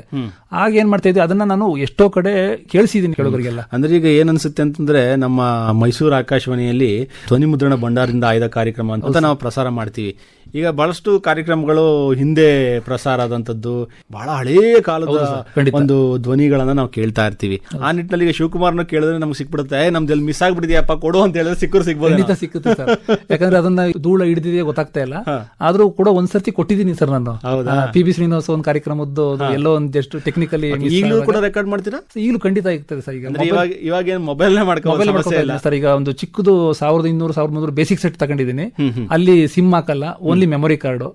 ಅದ್ರ ಮುಖಾಂತರ ರೆಕಾರ್ಡ್ ಮಾಡಿ ಮತ್ತಷ್ಟು ದಿನ ಅಂದ್ರೆ ಬೆಳಿಗ್ಗೆ ಚಿಂತನ ಹಿಡಿದು ಬೆಳಿಗ್ಗೆ ಆಕಾಶವಾಣಿ ರಾಜ್ಯವ್ಯಾಪಿ ಚಿಂತನ ಬರುತ್ತೆ. ನಂತರದಲ್ಲಿ ಧಾರವಾಡ ಆಕಾಶವಾಣಿ ಚಿಂತನ 6:25 ಬರುತ್ತೆ. 6:00 ಮಂಗಳೂರು ಆಕಾಶವಾಣಿ ಬರುತ್ತೆ. ನಂತರದಲ್ಲಿ ನಮ್ಮ ಮೈಸೂರು ಆಕಾಶವಾಣಿ ಚಿಂತನೆಗಳು. ಒಂದು ರೇಡಿಯೋ ನಮ್ಮ ಮೈಸೂರದ ಲೈವ್ ಬರ್ತಾ ಇರ್ತದೆ, ಇನ್ನೊಂದರಲ್ಲಿ ನನಗೆ ಏನ್ ಅವಶ್ಯಕತೆ ಇದೆ ಅದನ್ನ ಅದು ರೆಕಾರ್ಡ್ ಆಗ್ತಾ ಇರ್ತದೆ. ಬಹಳ ಸಂತೋಷ ಕಾಳಿಹುಂಡಿ ಶಿವಕುಮಾರ್ ಅವರೇ. ನಿಮ್ಮ ರೇಡಿಯೋ ಪ್ರೀತಿ ಏನು ತಂದೆ, ತಾಯಿ, ತಾತ, ಇಡೀ ಕುಟುಂಬದವರು ಕೂತ್ಕೊಂಡು ಕೇಳ್ತಾ ಇದ್ದಂತಹ ರೇಡಿಯೋ ಸಮಯವನ್ನ ಆಮೇಲೆ ನೀವು ಅದನ್ನ ಬೆಳೆಸ್ಕೊಂಡು ಬಂದ್ರಿ. ಬೇಜಾರಂತ ಅನ್ನಿಸ್ಲಿಲ್ವಾ? ಸರ್ ಖಂಡಿತ ಬೇಜಾರಾಗಿಲ್ಲ ಸರ್. ಆಗಿನ ಸಮಯದಲ್ಲಿ ರೇಡಿಯೋ ಅಂತ ಹೇಳೋದು ಸಂಗಾತಿ. ಸಂಗಾತಿ ಅನ್ನೋದಕ್ಕಿಂತ ಒಂದು ದಿಗ್ಭ್ರಮೆನೆ, ಹೌದು ಸರ್, ಒಂದು ಆವಿಷ್ಕಾರ ಅದು. ಹೌದು ರೇಡಿಯೋ ನೀವು ಹೇಳಿದ್ರೆ ಚಿತ್ರಗೀತೆಗಳನ್ನ ಕೇಳುವಂತದ್ದು ರೇಡಿಯೋದಲ್ಲಿ ಬಿಟ್ರೆ ಬೇರೆ ಕಡೆ ಎಲ್ಲೂ ಸಿಗ್ತಿರ್ಲಿಲ್ಲ ಸರ್. ಯಾಕೆ ಅಂತಂದ್ರೆ ದೂರದರ್ಶನ ತುಂಬಾ ವಿರಳ ಇತ್ತು, ಮತ್ತೆ ರೇಡಿಯೋನು ಕೂಡ ಎಲ್ಲರೂ ಕೊಂಡ್ಕೊಳ್ಳುವಂತ ಸಾಧ್ಯತೆಗಳು ಇರ್ತಿರ್ಲಿಲ್ಲ, ಅನುಕೂಲಸ್ಥರು ಮಾತ್ರ ಕೊಂಡ್ಕೊಳ್ಳುವಂತ ಸಾಧ್ಯತೆಗಳಿತ್ತು. ಅದರಲ್ಲೂ ಕೂಡ ರೇಡಿಯೋ ಚಿತ್ರಗೀತೆಗಳು ಬಂತು ಅಂತ ಹೇಳಿದ್ರೆ ಬಹಳ ಆನಂದ ಆಗ, ಹೌದು ಸರ್ ಅಲ್ವಾ? ದೊಡ್ಡ ದೊಡ್ಡ ಸಾಹಿತಿಗಳಾಗಿರ್ಬೋದು, ದೊಡ್ಡ ದೊಡ್ಡ ನಟರುಗಳಾಗಿರ್ಬೋದು, ದೊಡ್ಡ ದೊಡ್ಡ ರಾಜಕಾರಣಿಗಳ ಮಾತುಗಳನ್ನ ಕೇಳಬೇಕು ಅಂತ ಹೇಳಿದಾಗ ನಮ್ಗೆ ಇನ್ನೆಲ್ಲೂ ಅವಕಾಶ ಆಗ್ತಿರ್ಲಿಲ್ಲ. ಪತ್ರಿಕೆಗಳಲ್ಲಿ ಬರೀ ಓದ್ತಾ ಇದ್ವಿ, ಮಾತ್ರ ಅವ್ರ ಧ್ವನಿಗಳನ್ನ ಕೇಳಬೇಕು ಅಂತಂದಾಗ ಆಕಾಶವಾಣಿ ಮಾತ್ರ ಇದ್ದಿದ್ದು. ಆಗಿನ ನಿಮ್ಮ ರೇಡಿಯೋ ಪ್ರೀತಿ ಇನ್ನು ಮುಂದುವರ್ಕೊಂಡು ಬಂತು ಅಂದ್ರೆ ಈಗಿನ ತಂತ್ರಜ್ಞಾನ ಯುಗದಲ್ಲೂ ಕೂಡ ನೀವು ರೇಡಿಯೋನ ಪ್ರೀತಿ ಮಾಡ್ಕೊಂಡ್ ಬರೋದು ಯಾಕೆ ಅಂತ? ಖಂಡಿತ ಸಾಧ್ಯ ಸರ್, ಅದು ನಾನು ಅದು ಅಳವಡಿಸ್ಕೊಂಡಿದ್ದೀನಿ, ಜೊತೆಗೆ ಯಶಸ್ಸು ಕೂಡ ಪಡ್ಕೊಂಡಿದ್ದೀನಿ ಸರ್. ಯಾಕೆಂದ್ರೆ ಎಲ್ಲೋ ಒಂದ್ ಕಡೆ ನನ್ನ ನಿರಂತರತೆ ಅಂದ್ರೆ ನಾನು ಪ್ರತಿ ದಿನ ಕೇಳುತ್ತಾ ಬಂದಿರೋದ್ರಿಂದನೇ ಈ ದಿನ ನಾನು ಮಾತಾಡ್ತಾ ಇದ್ದೀನಿ ಅಂತ ಅನ್ಸುತ್ತೆ ನನಗೆ. ನಮಗೆ ಮೈಸೂರು ಆಕಾಶವಾಣಿಯಿಂದ ರಾಜ್ಯದ ಎಲ್ಲಾ ಆಕಾಶವಾಣಿಗಳನ್ನ ಕೇಳೋ ಸೌಭಾಗ್ಯ ಬಂತು. ಉದಾಹರಣೆಗೆ ಕೋವಿಡ್ ಸಮಯದಲ್ಲಿ ನೀವು ಮಡಿಕೇರಿ ಆಕಾಶವಾಣಿಲಿ ಇದ್ರಿ ಅನ್ಸುತ್ತೆ, ಅಲ್ಲಿ ನೇರ ಫೋನಿಂಗ್ ಕಾರ್ಯಕ್ರಮ ಎಲ್ಲ ಮಾಡಿದಾಗ ಒಂದು ನೊಂದವರಿಗೆ ಒಂದು ಸಾಂತ್ವನ ಹೇಳೋ ಕಾರ್ಯಕ್ರಮ ಎಲ್ಲ ಬಂದಾಗ ನಾನು ಇಲ್ಲಿ ಕಾರ್ಯಕ್ರಮ ಮುಗಿದ್ಮೇಲೆ ಸುಮ್ನೆ ಟ್ಯೂನ್ ಮಾಡ್ತಾ ಇದ್ದೆ, ಮೊಬೈಲ್ ಇತ್ತಲ್ಲ, ಅವಾಗ ನೀವು ನಂಬರ್ ಎಲ್ಲ ಒಂದು ಕೊಟ್ಟಾಗ ನಾನು ಈಗಲೂ ನೆನಪಿದೆ ದಿಗ್ವಿಜಯ್ ಅಂದ್ರೆ ನನಗೆ ಈಗಲೂ ನಾನು ಮಡಿಕೇರಿ ಆಕಾಶವಾಣಿ ಅಂತಾನೆ ಸೇವ್ ಮಾಡ್ಕೊಂಡಿದ್ದೀನಿ ಮೊಬೈಲ್ ಅಲ್ಲಿ. ಅದರಿಂದಾಗಿ ಆ ಕಾರ್ಯಕ್ರಮ ನೀವು ಪರಿಚಯ ಆದ್ರಿ. ಅದೇ ರೀತಿ ಸುಬ್ರಾಯ್ ಸಂಪಾಜೆ ಅಂತ ಮಡಿಕೇರಿಯಲ್ಲೇ ಇದ್ರು, ಆಮೇಲೆ ವಸಂತ್ ಕುಮಾರ್ ಪೆರ್ಲಾ ಆಗಿರ್ಬೋದು, ಅಬ್ದುಲ್ ರಶೀದ್ ಆಗಿರ್ಬೋದು, ಹೀಗೆ ಬೇರೆ ಬೇರೆ ಅಂದ್ರೆ ಧಾರವಾಡ ಆಕಾಶವಾಣಿಯಲ್ಲಿ ಮಂಜುಳಾರ್ ಪುರಾಣಿಕ್ ಅಂತ, ಹೀಗೆ ಪ್ರತಿಯೊಂದು ನಮ್ಮ ಸಹಪ್ರಸಾರದಲ್ಲಿ ಅಲ್ಲದೆ ಪ್ರತಿಯೊಂದು ಆಕಾಶವಾಣಿ ಕಾರ್ಯಕ್ರಮಗಳನ್ನು ಕೇಳ್ತಾ ಇದ್ರಿಂದ ಮೈಸೂರು ಆಕಾಶವಾಣಿ ನಮ್ಮ ರಾಜ್ಯದ ಇತರೆ 14 ಆಕಾಶವಾಣಿ ಕೇಳಲು ಕೂಡ ನಾಂದಿ ಆಯ್ತು. ಬೇರೆ ಬೇರೆ ಆಕಾಶವಾಣಿಯಲ್ಲಿ ಕೆಲಸ ಮಾಡುವಂತಹ ಅವರ ಬಾಂಧವ್ಯ ಸಿಕ್ತು. ನೀವು ಹೇಳಿದಾಗೇನೆ ಕೂಡ ಕೋವಿಡ್ ಸಂದರ್ಭದಲ್ಲಿ ಆಕಾಶವಾಣಿ ಬಹಳ ದೊಡ್ಡ ಒಂದು ಕೆಲಸವನ್ನ ಮಾಡ್ತು. ಆಕಾಶವಾಣಿನೇ ಎಲ್ಲರ ಮನೆ ಮಾತಾಗಿ ಎಲ್ಲರಿಗೆ ಒಂದು ಮಾಹಿತಿಯನ್ನ ಕೊಡುವಂತಹ ಕೆಲಸವನ್ನ ಮಾಡ್ತು. ಆ ಸಂದರ್ಭದಲ್ಲೂ ಕೂಡ ನೀವು ಎಲ್ಲ ಆಕಾಶವಾಣಿಗಳಿಗೆ ಕರೆ ಮಾಡಿ ಕಾರ್ಯಕ್ರಮಗಳಲ್ಲಿ ಭಾಗವಹಿಸಿ, ಅದೇ ನಿಟ್ಟಿನಲ್ಲಿ ನನಗೂ ಕೂಡ ಇನ್ನೂ ನೆನಪಿದೆ, ನೀವು ನೇರ ಫೋನಿನ ಕಾರ್ಯಕ್ರಮದಲ್ಲೂ ಕೂಡ ಕರೆ ಮಾಡಿ ಮಾತಾಡ್ತಿದ್ರಿ. ಆಮೇಲೆ ನನ್ನ ಫೋನ್ ನಂಬರ್ ಕೂಡ ತಗೊಂಡು ನೀವು ಮಾತಾಡ್ತಾ ಇದ್ರಿ. ಈ ನಿಟ್ಟಿನಲ್ಲಿ ಎಲ್ಲಾ ಆಕಾಶವಾಣಿಯ ಬಾಂಧವ್ಯ ನಿಮಗೆ ಬೆಳೀತು ಅಂತ ಅನ್ಸಲ್ವಾ? ಖಂಡಿತ ಸರ್, ಬೆಳೀತು. ಅದರಿಂದನೇ ನಾನು ನನ್ನ ಇನ್ನೊಂದು ಹವ್ಯಾಸ ಅಂದ್ರೆ ಅಖಿಲ ಭಾರತ ಕನ್ನಡ ಸಾಹಿತ್ಯ ಸಮ್ಮೇಳನ ಯಾವುದೇ ಜಿಲ್ಲೆಯಲ್ಲಿ ನಡೆದ್ರು ಅಲ್ಲಿಗೆ ಭೇಟಿ ಆಗ್ತಾ ಇರ್ತೀನಿ. ಧಾರವಾಡದಲ್ಲಿ ಸಮ್ಮೇಳನ ನಡೆದಾಗ ಧಾರವಾಡ ಆಕಾಶವಾಣಿಗೂ ಭೇಟಿ ಕೊಟ್ಟಿದ್ದೆ, ಹಾಗೇನೆ ಕಲಬುರಗಿ ಆಕಾಶವಾಣಿಗೂ ಭೇಟಿ ಕೊಟ್ಟಿದ್ದೆ, ಮಂಗಳೂರು ಆಕಾಶವಾಣಿಗೂ ಭೇಟಿ ಕೊಟ್ಟಿದ್ದೀನಿ. ಅಲ್ಲೆಲ್ಲ ಹೋದಾಗೆಲ್ಲ ಕಾಳಿಗುಂಡಿ ಶಿವಕುಮಾರ್ ಅಂತಂದ್ರೆ ಅವ್ರಿಗೆಲ್ಲ ಒಂದ್ ಕಡೆ ಬನ್ನಿ ಅಂತಂದ್ಬಿಟ್ಟು ಒಂದ್ 4 ಜನದಲ್ಲಿ 3 ಜನ ನಿಮ್ ಹೆಸರು ಕೇಳಿದೀನಿ ಕಣ್ರಿ, ಎಲ್ಲಿಂದ ಏನು ಇನ್ನೊಂದ್ಸತಿ ಹೆಸರು ಹೇಳಿ ಅಂತಂತಾರೆ. ಯಾಕಂದ್ರೆ ಇದೆಲ್ಲ ಆಕಾಶವಾಣಿ ನನ್ನ ಹೆಸರು ತಂದಿದೆ ಅಂದ್ರೆ ಕಾಳಿಗುಂಡಿ ಶಿವಕುಮಾರ್ ಅಂತ ಪ್ರಚಾರ ಮಾಡಿದೆ ಅಂದ್ರೆ ನಮ್ಮ ಮೈಸೂರು ಆಕಾಶವಾಣಿನೇ. ಯಾಕೆಂದ್ರೆ ಅನಕ್ಷರಸ್ಥರು ಕೂಡ ಕೇಳುವ ಒಂದು ಪ್ರಬಲ ಮಾಧ್ಯಮ ಅಂತ ಇದೆ. ಜಗದ ಜಗುಲಿ ಬಾನುಲಿ ಅಂತ BK ಸುಮತಿ ಮೇಡಮ್ ಬೆಂಗಳೂರವರು ಒಂದು ಕಾರ್ಯಕ್ರಮನೇ ಮಾಡಿದ್ರು. ಅದರಿಂದಾಗಿ ಈ ಒಂದು 90ರ ಸಂಭ್ರಮದಲ್ಲಿ ಇರುವ ಆಕಾಶವಾಣಿಗೆ ಆ ಒಂದು ಕಾರ್ಯಕ್ರಮಗಳ ಖುಷಿ ಪಡ್ತೀನಿ. ಎಲ್ಲೋದ್ರೂ ಕೂಡ ಕಾಳಿಗುಂಡಿ ಶಿವಕುಮಾರ್ ಅಂದ್ರೆ ಬಹಳ ಖುಷಿ ಪಡ್ತಾರೆ. ಹೇಗೆ ಪತ್ರಿಕೆಯಲ್ಲಿ ಪೇಪರ್ ಬ್ಯಾಂಕ್ ಅಂತ ಕರೀತಾರೆ, ಹಾಗೇನೆ ಆಕಾಶವಾಣಿಯಿಂದನೇ ನಾನು ಕೂಡ ಎಲ್ಲೋ ಸುಮಾರು ಜನ ಹಳ್ಳಿ ಗ್ರಾಮಾಂತರ ಪ್ರದೇಶಕ್ಕೆ ಈಗಲೂ ಕೂಡ ಹೋದಾಗ ರೇಡಿಯೋಲಿ ನಿಮ್ಮ ಮಾಹಿತಿ ಬರ್ತಾ ಇರುತ್ತೆ, ಶಿವಕುಮಾರ್ ನೆನ್ನೆ ಚಿತ್ರಗೀತೆ ಕೇಳಿದೆ, ನೀವು ಫೋನ್ ಮಾಡಿದ್ರಿ ಅಂತ ಗುರುತಿಸ್ತಾರೆ. ಅದು ಎಲ್ಲೋ ಒಂದ್ ಕಡೆ ಖುಷಿ ಆಗುತ್ತೆ. ಈಗ ಆಕಾಶವಾಣಿ ಕೇಳ್ತಾ ಕೇಳ್ತಾ ತಾವು ಪೇಪರ್ ಬ್ಯಾಂಕ್ ಶಿವಕುಮಾರ್ ಆಗಿದ್ದೀರಿ, ಲೇಖಕ ಆಗಿದ್ದೀರಿ, ಹಾಗೆ ವಿಮರ್ಶಕ ಆಗಿದ್ದೀರಿ, ಅಂಕಣಕಾರರಾಗಿದ್ದೀರಿ. ಇದಕ್ಕೆಲ್ಲ ಒಂದು ಮೂಲ ಬೇರು ಅಂತ ಹೇಳಿದ್ರೆ ಆಕಾಶವಾಣಿ. ಮುಂದುವರಿದು ನಾನು ಗಾಯಕನೂ ಕೂಡ ಆಗಿದ್ದೇನೆ ಆಕಾಶವಾಣಿ ಮುಖಾಂತರ. ಯಾಕಂದ್ರೆ ಕಳೆದ 35 ವರ್ಷಗಳಿಂದ ನಾವು ಚಿತ್ರಗೀತೆಗಳನ್ನು ಕೇಳ್ತಾ ಇದ್ವಿಲ್ಲ, ಅಲ್ಲಿ ನಾವು ಎದೆ ತುಂಬಿ ಆಡಿಯೋ ಕಾರ್ಯಕ್ರಮ ಟಿವಿಗಳು ಬರ್ತಿತ್ತಲ್ಲ, ಅವಾಗ SP ಅವರು ಅದೇ ತರ ಹೇಳ್ತಾ ಇದ್ರು, ದಿವಂಗತ ಅವ್ರು ನೆನ್ಸ್ಕೊಳ್ಬೇಕಾಗತ್ತೆ. S ಜಾನಕಿ ಮೇಡಮ್ ಅವರು ಮೊನ್ನೆ ಭೇಟಿ ಮಾಡಿದ್ದೆ, PB ಶ್ರೀನಿವಾಸ್ ಅವ್ರನ್ನು ಭೇಟಿ ಮಾಡಿ ಫೋಟೋ ಎಲ್ಲ ತೆಗೆಸ್ಕೊಂಡಿದ್ದೀನಿ. ಒಂಥರ ಏನೋ ಖುಷಿ ಆಗುತ್ತೆ ಅವ್ರಿಗೆ ಕಂಡ್ರೆ. ಅವ್ರು ಹೇಳ್ತಾ ಇದ್ರು ಎಲ್ಲಾ ಸಂಗತಿಗಳು ಒಂಥರ ಚಿತ್ರಗೀತೆಗಳಲ್ಲಿ ಆ ಪಲ್ಲವಿ ಆಗಿರ್ಬೋದು, ಚರಣ ಆಗಿರ್ಬೋದು, ಎಲ್ಲವನ್ನ ನಾವು ಗಮನಿಸಿ ಅದನ್ನ ಹೇಳ್ಬೇಕಾಗತ್ತೆ. ಎಲ್ಲಿ ಮ್ಯೂಸಿಕ್ ಎಂಡ್ ಆಗುತ್ತೆ, ನಾವು ಎಲ್ಲಿ ಪ್ರಾರಂಭ ಮಾಡಬೇಕಾಗತ್ತೆ. ಈಗೇನು ಕರಾವಕೆ ಬಂದಿದೆ, ಆದ್ರೆ ನಾನು ಒರಿಜಿನಲ್ ಅಂದ್ರೆ ಮೂಲ ಚಿತ್ರಗೀತೆಗಳನ್ನ ಕೇಳಿದ್ದರ ಫಲವಾಗಿ ಆ ಪದಗಳ ಪುಂಜ ಅಂದ್ರೆ ಎಲ್ಲಿ ನಿಲ್ಲಿಸಬೇಕು, ಎಲ್ಲಿ ಸಂಗೀತ ಶುರುವಾಗುತ್ತೆ, ಅದರಿಂದ ನಾನು ಲೀಲಾಜಲವಾಗಿ ಆಡ್ತಾ ಇದ್ದೀನಿ. ಯಾವುದೇ ಸಂಗೀತ ಕಲ್ತಿಲ್ಲ ನಾನು, ಆದ್ರೂ ಕೂಡ ಈಗ ಕಳೆದ 3 ವರ್ಷದಿಂದ ರೈಲಲ್ಲೂ ಕೂಡ ಆಡ್ಕೊಳ್ತಾ ಹೋಗ್ತಾ ಇದ್ವಿ. 3 ವರ್ಷ ನಂಜನಗೂಡು ನಗರಸಭೆಯಲ್ಲಿ ಇದ್ದೆ ನಾನು, ಅಲ್ಲಿಯೂ ಕೂಡ ಇದೇ ತರ ಸ್ನೇಹಿತರು ಸಿಕ್ಕಿದ್ರು. ಅದರಿಂದಾಗಿ ಈಗ ನಾವೊಂದು ನವಗಾನ ಮಿಲನ ಟ್ರಸ್ಟ್ ಅಂತಾನೆ ಮಾಡಿದ್ದೀವಿ, ನಾನು ಅದರ ಅಧ್ಯಕ್ಷ ಆಗಿದ್ದೀನಿ. ಈಗ ಎಲ್ಲೋ ಒಂದ್ ಕಡೆ ಸಾಹಿತ್ಯ, ಸಂಗೀತ ಜೊತೆಗೆ ಒಂದು ಆಕಾಶವಾಣಿ ಕಾರ್ಯಕ್ರಮಗಳು ಎಲ್ಲವೂ ಕೂಡ ಇದರಿಂದನೇ ಸಿಕ್ಕಿದೆ ನಂಗೆ ಸರ್. ಬಹಳ ಸಂತೋಷ ಕಾಳಿಹುಂಡಿ ಶಿವಕುಮಾರ್. ರೇಡಿಯೋ ಪ್ರೀತಿಯಿಂದ ತಮಗೆ ಬೇರೆ ಬೇರೆ ರೀತಿಯ ಮಜಲುಗಳಲ್ಲಿ ಕೆಲಸ ಮಾಡುವಂತಹ, ತಿಳ್ಕೊಳ್ಳುವಂತಹ ವಿಚಾರಗಳನ್ನ ಪರಿಚಯ ಮಾಡ್ಕೊಳ್ಳುವಂತಹ ಕೆಲಸಗಳು ಆಯ್ತು ಅಲ್ವಾ? ಇನ್ನೊಂದು ವಿಚಾರಗಳನ್ನ ನಾನು ಮಾತಾಡಲೇಬೇಕು. ಇಡೀ ನಮ್ಮ ಭಾರತದಲ್ಲಿ ಕೇಳುಗರ ಬಳಗನೇ ಇಲ್ಲ ಸರ್, ಖಂಡಿತ ಇಲ್ಲ. ಈ ಸಮುದಿತ ಶ್ರೋತೃ ಬಳಗ ಅಂತ ಹೇಳಿ ಆ ಬಳಗ ನಾವು ನಮ್ಮ 90ರ ಸಂಭ್ರಮದಲ್ಲೂ ಕೂಡ ಸನ್ಮಾನ ಮಾಡಿದ್ವಿ. ನಿಮ್ಮ ಒಂದು ಬಳಗದ ಅಧ್ಯಕ್ಷರನ್ನ ಮತ್ತೆ ಕಾರ್ಯದರ್ಶಿಗಳನ್ನ. ಬಹಳ ದೊಡ್ಡ ವಿಚಾರ. ನಮ್ಮ DG ಮೇಡಮ್ ಏನಿದ್ರು ಅವರು ಕೂಡ ಸಂತೋಷ ಪಟ್ರು, ಆಶ್ಚರ್ಯಪಟ್ರು. ಈ ತರ ಥರದ್ದು ಕೂಡ ಇದೆಯಾ ಅಂತ ಹೇಳಿ. ಆ ಒಂದು ಬಳಗ ಆರಂಭ ಆಗ್ಲಿಕ್ಕೆ ನಿಮ್ಮ ಒಂದು ಸಹಕಾರ, ನಿಮ್ಮ ಒಂದು ಒಡನಾಟ ಇದೆ ಅಲ್ವಾ? ರೋಚಕವಾದ ಒಂದು ಸಂಗತಿ, ಅದನ್ನ ಹೇಳಿ ಒಂಚೂರು. ಖಂಡಿತ ಹೇಳ್ತೀನಿ ಸರ್. ಮೊದಲಿಗೆ ನಾವು ಈಗ ಸಮುದ್ರತ ಶ್ರೋತೃ ಬಳಗ ಅಂತಂದ್ರೆ ಎಂ.ಕೆ. ರುಕ್ಮಿಣಿ ಮೇಡಮ್ ನೆನಪಾಗ್ತಾರೆ. ಈಗ ಅವರು ನಮ್ಮೊಟ್ಟಿಗೆ ಇಲ್ಲ, ಅವರೇನೆ ಸಮುದ್ರತ ಅಂತ ಹೆಸರಿಟ್ರು, ಗೌರವ ಅಧ್ಯಕ್ಷರಾಗಿದ್ರು. ಪ್ರಸ್ತುತ ಈಗ ಕಂಡೂರು ವಿ ಗೋವಿಂದಾಚಾರಿ ಅಧ್ಯಕ್ಷರಾಗಿದ್ದಾರೆ. ನಮ್ಮ ಪಾದರಸದಂತೆ ಹೊರತಿರುವ ಟಿ.ಎನ್. ರಾಜೇಶ್ವರಿ ಅವರು ಕಾರ್ಯದರ್ಶಿಯಾಗಿದ್ದಾರೆ. ನಾನು ಖಜಾಂಚಿ ಆಗಿದ್ದೇನೆ. ಕತೆ ಹೇಗೆ ಅಂದ್ರೆ, ಆ ಮೇಡಮ್ನವ್ರಿಗೆ ಅವ್ರಿಗೆ ಸ್ವಲ್ಪ ಕಣ್ಣು ಕಾಣ್ತಾ ಇರ್ಲಿಲ್ಲ, ಆದ್ರೂ ಕೂಡ ರೇಡಿಯೋ ಬಗ್ಗೆ ಬಹಳ ಅಭಿಮಾನಿ. ನಾವು ಅಂದ್ರೆ ನಮ್ಮ 50ರಷ್ಟು ಅಭಿಮಾನಿಗಳವರು. ಆವಾಗ ನವಿಲುಗೊರಿ ಅಂತ ಬರ್ತಾ ಇತ್ತು, ಅದು ಬೆಳಿಗ್ಗೆ ಪ್ರಸಾರ ವರ್ಷ ಅಂತ ಹೇಳ್ಬೋದು. ಅದು ಬಹುಶಃ 2006 ಅಥವಾ 2007 ಅನ್ಸುತ್ತೆ. ಪ್ರತಿದಿನ ಒಂದೊಂದು ಟಾಪಿಕ್ ಕೊಡ್ತಾ ಇದ್ರು. SMS ಮುಖಾಂತರ ಮಾಡಿ ಕಾರ್ಯಕ್ರಮಗಳನ್ನ ಚೆನ್ನಾಗಿ ಬರ್ತಾ ಇತ್ತು. 1 ಗಂಟೆ ಕಾರ್ಯಕ್ರಮ ಅಲ್ಲಿ ಎಲ್ಲರೂ ಕೂಡ ಮಾಡ್ತಾ ಇದ್ರಿಂದ ನಮ್ಗೊಂದು ಕುತೂಹಲ, ನಮ್ಮ ಮದುವೆ ಕಾರ್ಯಕ್ರಮಕ್ಕೆ ಯಾಕೆ ಎಲ್ಲರೂ ಕರಿಬಾರ್ದು ಅವ್ರನ್ನ, ಜೊತೆಗೆ ಆಕಾಶವಾಣಿ ಅವ್ರನ್ನ, ಪತ್ರಿಕೋದ್ಯಮ ಅವ್ರನ್ನ, ಸ್ನೇಹಿತರನ್ನ ಕರಿಬೇಕು ಅಂತ ಅನ್ಸ್ದಾಗ ನಿಮ್ಮ ಮದುವೆಗೆ ಸರ್ ಎಂ.ಕೆ. ರುಕ್ಮಿಣಿ ಮೇಡಮ್ ಅವ್ರನ್ನ ಭೇಟಿ ಮಾಡಿದೆ. ಅವರು ಕಾಳಿಹುಂಡಿ ನಿಮ್ಗೆ ಗೊತ್ತಿಲ್ಲ ಅಂತ ಏನಾಗುತ್ತೆ, ನಿಮ್ ಹೆಸರೆಲ್ಲ ಕೇಳಿದ್ವಿಪ್ಪ ಅಂತ ಹೇಳಿ ಅವರೆಲ್ಲರೂ ನಮ್ಮದಷ್ಟು ನಂಬರ್ ಕೊಟ್ಟರು. ಆಕಾಶವಾಣಿವರೆಗೂ ಒಂದು ಭೇಟಿ ಮಾಡಿದೆ. ಅಲ್ಲಿ ನನ್ನ ಮದುವೆ ಸೇರಿಸಿದಾಗ ನಾನು ಆಕಾಶವಾಣಿಯವರನ್ನ ಕರೆದಿದ್ದಲ್ಲ, ಅವರು ಬಂದಿದ್ದಾಗ ಅವರು ಧ್ವನಿ ಕೇಳಿದ್ರು ನಿಮ್ಮ ಆಕಾಶವಾಣಿಲಿ, ಆದ್ರೆ ವ್ಯಕ್ತಿ ರೂಪ ನೋಡಿರ್ಲಿಲ್ಲ ಅವರನ್ನ. ಅದರಿಂದಾಗಿ ಎಲ್ಲ ಎಷ್ಟೋ ಜನ ಖುಷಿ ಪಟ್ಟು ಮದುವೆ ಆದ್ಮೇಲೆ ಹೇಳಿದ್ರು ನನಗೆ, ನಿಮ್ ಮದುವೆಯಲ್ಲಿ ನಾನು ನಿಮ್ ಮದುವೆಗಿಂತ ನನಗೆ ನಮ್ಮ ಆಕಾಶವಾಣಿ ಎಲ್ಲ ಅಧಿಕಾರಿಗಳು ಬಂದಿದ್ರು, ತಂತ್ರಜ್ಞರು ಬಂದಿದ್ರು, ಅವ್ರನ್ನ ಭೇಟಿ ಮಾಡಿ ತುಂಬಾ ಖುಷಿ ಪಟ್ವಿ. ಅವ್ರ ವಾಯ್ಸ್ ಕೇಳಿದ್ವಿ ನಾವು, ಆದ್ರೆ ಅವ್ರನ್ನ ಭೇಟಿ ಆಗಿರಲಿಲ್ಲ, ಒಂದು ಸಂಭ್ರಮ ಸಿಕ್ತು ಅಂತ ಖುಷಿ ಪಟ್ರು. ನಂತರದಲ್ಲಿ ನಾವು ಒಂದು ಯಾಕೆ ಕೇಳುಗರ ಸಂಘ ಮಾಡ್ಕೋಬಾರ್ದು ಅಂತ ಅಲ್ಲಿ ನಮ್ಮ ಹಿರಿಕರೆಲ್ಲ ಚರ್ಚೆ ಮಾಡಿದಾಗ, ಅಂದ್ರೆ ನಿಮ್ಮ ಮದುವೆಯ ಸಮಾರಂಭದಲ್ಲಿ ಹುಟ್ಕೊಂಡಂತಹ ಒಂದು ಕೇಳುಗರ ಸಂಘ ಇದೆ ಸರ್ ಅಲ್ವಾ? ಅಲ್ಲಿಂದ ಪ್ರಾರಂಭ ಆಗಿರ್ಲಿಲ್ಲ, ಒಂದು ಸಂಚಲನ ಶುರು ಆಗಿದೆ. ಯಾಕೆ ಮಾಡಬಾರ್ದು, ಯಾಕಂದ್ರೆ ಅಲ್ಲಿ ಒಂದು 50 ಜನ ಸಿಕ್ಕಿದ್ರು. ಆತರ ಇದ್ದಾಗ ಎಲ್ಲೋ ಒಂದ್ ಕಡೆ ನಾಂದಿ ಆಯ್ತು ಸರ್. ಅದು ಗೊಮ್ಮಟಗಿರಿ ಅನಂತಲಕ್ಷ್ಮಿ ಶ್ರೀಪಾಲ್ ಜೈನ್ ಅಂತ ಇದ್ರು, ಅವರು ಕೂಡ ಕಾರಣ ಆಗ್ತಾರೆ. ಇನ್ನು ಎಷ್ಟೋ ಜನ ಎಲ್ಲರೂ ಹೇಳಕ್ಕಾಗಲ್ಲ. ಅದರಿಂದಾಗಿ ಪ್ರತಿಯೊಬ್ಬರ ಸಮುದ್ರತ ಕೇಳುಗರ ಬಳಗಕ್ಕೆ ಈ ಮೂಲಕ ನಾನು ಧನ್ಯವಾದಗಳನ್ನು ಅರ್ಪಿಸ್ತೇನೆ. ಸಮುದ್ರತ ಕೇಳುಗರ ಬಳಗನೂ ಕೂಡ ನನ್ನ ಏಳಿಗೆಗೆ ಬಹಳ ಹೆಜ್ಜೆ ಇಟ್ಟಿದೆ. ಅದರಿಂದಾಗಿ ಆ ಸಮುದ್ರತ ಬಳಗ ಪ್ರಾರಂಭವಾದಾಗಿನಿಂದ ನಮ್ಮ ಮೈಸೂರು ಆಕಾಶವಾಣಿಯ ಎಲ್ಲ ಅಧಿಕಾರಿಗಳು, ಸಿಬ್ಬಂದಿ ವರ್ಗದವರು ಹತ್ರ ಆದ್ರು, ಮತ್ತಷ್ಟು ಕಾರ್ಯಕ್ರಮಗಳು ಹೆಚ್ಚುದು, ನಾವು ಕೂಡ ಭಾಗಿಯಾದ್ವಿ ಆಕಾಶವಾಣಿ ಕಾರ್ಯಕ್ರಮಗಳಲ್ಲಿ. ಅಂದ್ರೆ ಈಗ ಬಹಳಷ್ಟು ಕಾರ್ಯಕ್ರಮಗಳಲ್ಲಿ ಭಾಗವಹಿಸ್ತಿದ್ರಿ, ಬಹಳಷ್ಟು ಕಾರ್ಯಕ್ರಮಗಳನ್ನ ಕೇಳ್ತಾ ಇದ್ರಿ. ಹಾಗೆ ಆಕಾಶವಾಣಿಯ ಕೆಲವು ಕಾರ್ಯಕ್ರಮಗಳು ಅಂತ ಹೇಳಿದಾಗ ಲೇಖನಗಳು ಪ್ರಸ್ತುತತೆ ಬರೆಯುವಂಥದ್ದು ಕಾಳಿಹುಂಡಿ ಶಿವಕುಮಾರ್ ಅಲ್ವಾ?